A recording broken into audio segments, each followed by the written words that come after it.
አሁን ወደ ማስታወሻ ገጽ እንሄዳለን። ይህ ገጽ ሁሉንም ክፍያዎቻችንን የምንከታተልበት ማዕከላችን ነው። በዚህ ላይ ክፍያዎችን በተለያዩ እይታዎች በመከፋፈል እናያለን። እነሱም ወርሃዊ፣ ዓመታዊ፣ ጠቅላላ ያልደረሱ፣ ጊዜ ያለፈባቸው፣ ዛሬ የሚጠበቁ እና በቅርብ ጊዜ የሚደርሱ ተብለው ተከፋፍለዋል። ወርሃዊ እይታ ላይ ስንመጣ በተመረጠው ወር የሚያልፉትን ሁሉም አይነት ሁኔታ ላይ ያሉትን ክፍያዎች እና የተከራዮች ዝርዝር መረጃ ማየት እንችላለን። በተጨማሪም ለእያንዳንዱ ወር የተሰበሰበው ጠቅላላ ክፍያ ድምር ያሳያል።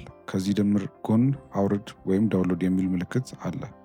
ይህን ስንጫን የወሩን ክፍያ ሪፖርት በሁለት አይነት አማራጭ ማለትም በኤክሴል ወይም በፒዲኤፍ ማውረድ እንችላለን። ወደ ዓመታዊ እይታ ስንቀይር ደግሞ በተመሳሳይ መልኩ ለተመረጠው ዓመት የተከራዮችን ሁሉም አይነት ሁኔታ ላይ ያሉትን ክፍያዎች እናያለን። በተጨማሪም ለዓመቱ ጠቅላላ የተሰበሰበውን ድምርም እናያለን። ከዚሁ ጋር ተያይዞ ዓመታዊ ሪፖርትን በኤክሴል ወይም በፒዲኤፍ ማውረድ እንችላለን። ከመውረጃ ምልክቱ በላይ ደግሞ የግብር ወይም ታክስ ስሌቶችን ለመከታተል የሚያስችል አማራጭም ተካቷል። ሌሎቹ እይታዎች ደግሞ ጠቅላላ ያልደረሱ፣ ጊዜ ያለፈባቸው፣ ዛሬ የሚጠበቁና በቅርብ ጊዜ የሚደርሱ ክፍያዎችን በወር ሳይለያዩ ያሳዩናል። ከዚህ በተጨማሪም የተከራይን ስም ወይም የንብረቱን ስም በመጠቀም ፍለጋ ወይም ሰርች በማድረግ መረጃ በፍጥነት ማግኘት እንችላለን።